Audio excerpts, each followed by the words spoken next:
Bharatiya Janata party को, प्रधानमंत्री नरेंद्र मोदी जी को अरविंद केजरीवाल से डर लगता है।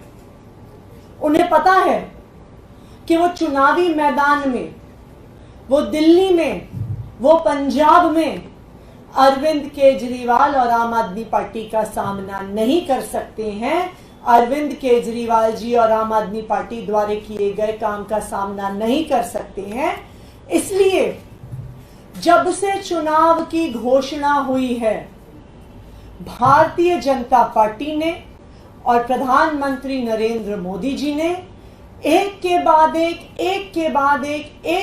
एक अरविंद केजरीवाल जी पर कोई ना कोई हमला करने की साजिश रची।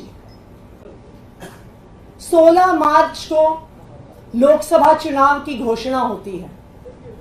21 मार्च को अरविंद केजरीवाल जी को एक फर्जी मुकदमे में फंसा दिया जाता है।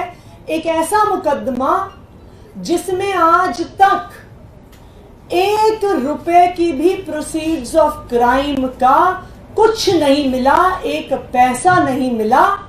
लेकिन चुनाव की घोषणा के बाद अरविंद केजरीवाल पर झूठा मुकदमा लगाकर उन्हें जेल भेज दिया जाता है।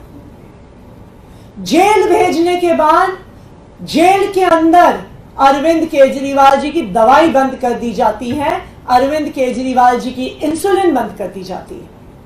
अरविंद केजरीवाल जी जो डायबिटीज के मरीज हैं, 30 साल से मरीज हैं और 52 यूनिट इंसुलिन लेते रहे हैं। अरविंद केजरीवाल जी को उनकी इंसुलिन दिलाने के लिए हमें कोर्ट जाना पड़ता है और कोर्ट के आदेश के आने के बाद अरविंद केजरीवाल जी को अपनी दवा मिलती है। लेकिन भगवान का आशीर्वाद था कि भारतीय जनता पार्टी का ये षड्यंत्र फेल हुआ और अरविंद केजरीवाल जी को सुप्रीम कोर्ट से जमानत मिली। ये दिल्ली के लोगों का प्यार था, ये दिल्ली के लोगों का आशीर्वाद था, ये ऊपर वाले का आशीर्वाद था। लेकिन जब से अरविंद केजरीवाल जी को जमानत मिली है, उनका 20 दिन के लिए भी जेल से बाहर आना भारतीय जनता पार्टी को पच नहीं रहा है। वो फिर से एक के बाद एक अरविंद केजरीवाल जी के खिलाफ षड्यंत्र रच रही हैं। अभी पिछले कुछ दिनों में ही हमने देखा किस तरह से स्वाति मालीवाल जी को मोहरा बनाकर अरविंद केजरीवाल जी के खिलाफ एक षड्यंत्र रचा गया। किस तरह से उनका इरादा था कि अरविंद केजरीवाल जी पे आरोप लगेंगे। हमारा मानना है कि स्वाति मालीवाल जी पर उनके एसीबी के केस को लेकर दबाव बनाया गया और उनको इस षड्यंत्र का चेहरा बनाया गया।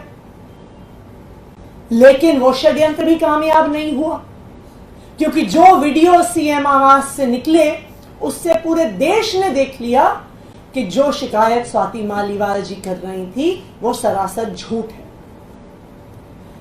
जब स्वाति मालीवाल जी वाले आरोप का षड्यंत्र नहीं चला तो अब भारतीय जनता पार्टी अपना आखिरी दांव खेलने पर आ गई है। वो अरविंद केजरीवाल जी पर हमला करवाने की साजिश कर रहे हैं, अरविंद केजरीवाल जी को जान से मारने की साजिश कर रहे हैं। कल दिल्ली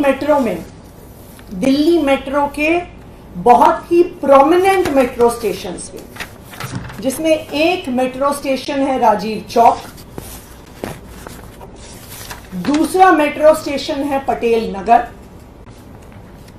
और उसके अलावा कई मेट्रो की ट्रेन्स के अंदर अरविंद केजरीवाल जी के खिलाफ धमकियां लिखी गई हैं।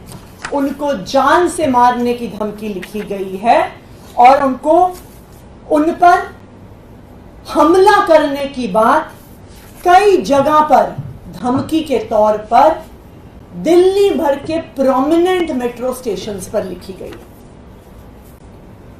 अब आप मुझे बताइए, ऐसा कैसे हो सकता है कि वो मेट्रो स्टेशन जिसका चप्पा चप्पा सीसीटीवी कैमरा से कवर्ड है, मेट्रो स्टेशंस का 1 इंच भी सीसीटीवी कवरेज के बाहर नहीं होता। ये मेट्रो स्टेशंस राजीव चौक, पटेल नगर में दिन रात पुलिस मौजूद रहती है, पैरामिलिट्री फोर्सेस मौजूद रहते हैं, 24 घंटे सीसीटीवी कैमरा की मॉनिटरिंग होती है। लेकिन फिर भी धमकियां लिखी जाती हैं और धमकियां लिखने वाले को कोई ढूंढ भी नहीं रहा है। वो धमकी लिखने वाला ये सारी धमकियां अपने सोशल मीडिया अकाउंट्स पे पोस्ट भी करता है। मैं जानना चाहती हूं कहां है दिल्ली पुलिस, मैं जानना चाहती हूं कहां है उनका साइबर सेल, मैं जानना चाहती हूं कहां है दिल्ली मेट्रो के सिक्योरिटी फोर्सेस। ऐसा कैसे होता है कि दिल्ली के मुख्यमंत्री को खुलेआम जान से मारने की धमकियां दी जा रही हैं? एक जगह नहीं, 2 जगह नहीं, दिल्ली मेट्रो में जगह जगह दी जा रही हैं। खुलेआम उनको सोशल मीडिया पे डाला जा रहा है, लेकिन दिल्ली पुलिस टस से मस नहीं हो रही है। ये वही दिल्ली पुलिस है जो स्वाति मालीवाल जी के फर्जी आरोपों पर 24 घंटे काम कर रही थी, जो पूरी अपनी बटालियन लेके उनके घर चली गई थी उनके आरोप नोट करवाने के लिए, एफआईआर करने के लिए, जो जेम्स बॉन्ड की तरह हर 24 घंटे में एक बार सीएम आवास पहुंच जाते हैं, कहते हैं जी अब हमें सीसीटीवी चाहिए, अब हमें कालीन चाहिए, अब हमें सोफा चाहिए, अब हमें वीडियो चाहिए, अब हमें फलाना चाहिए। लेकिन जब दिल्ली के मुख्यमंत्री को धमकियां दी जा रही हैं तो उस दिल्ली पुलिस के मुंह से चू भी नहीं निकल रही है। क्यों दिल्ली पुलिस से आवाज नहीं निकल रही है? क्यों अभी तक ये धमकियां देने वाले को पकड़ा नहीं गया है? क्यों सीसीटीवी फुटेज खंगाली नहीं जा रही है? इसलिए नहीं खंगाली जा रही है क्योंकि ये धमकियां सिर्फ इस एक अंकित गोयल ने नहीं दी हैं। ये धमकियां भारतीय जनता पार्टी की, प्रधानमंत्री नरेंद्र मोदी जी की साजिश का एक हिस्सा हैं। अगर साजिश का हिस्सा नहीं होते तो अब तक ये धमकियां देने वाला जेल के अंदर होता। लेकिन दिल्ली पुलिस के मुंह से एक शब्द नहीं निकला है। ये साफ दिखा रहा है ये साजिश प्रधानमंत्री कार्यालय से चल रही है। वही प्रधानमंत्री कार्यालय जो दिल्ली पुलिस को कंट्रोल कर रहा है, वही प्रधानमंत्री कार्यालय जो स्वाति मालीवाल जी के झूठे आरोपों पे मिनट मिनट पे दिल्ली पुलिस की तरफ से फर्जी कंप्लेंट, फर्जी खबरें टीवी पे प्लांट कर रहा है। आज वही प्रधानमंत्री कार्यालय अरविंद केजरीवाल पर हमले की तैयारी कर रहा है। मैं भारतीय जनता पार्टी को और प्रधानमंत्री नरेंद्र मोदी जी को बताना चाहती हूं कि अगर हिम्मत है तो हमारे काम में हमें चैलेंज करके देखो।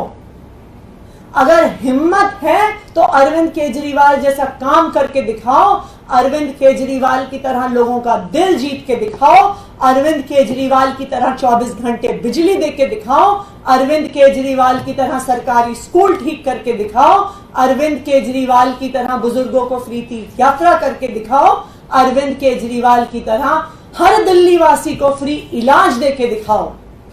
लेकिन वो तो आप करेंगे नहीं, क्योंकि वो आपको करना आता नहीं है। और आपको पता है कि जब अरविंद केजरीवाल से चुनावी मैदान में सामना होगा, जब आम आदमी पार्टी से सामना होगा, तो आप इस बार दिल्ली में 7 में से 0 सीट पाने वाले हैं। और इसी हार की बौखलाहट से अब अरविंद केजरीवाल जी पे हमले की तैयारी हो रही है। Thank you.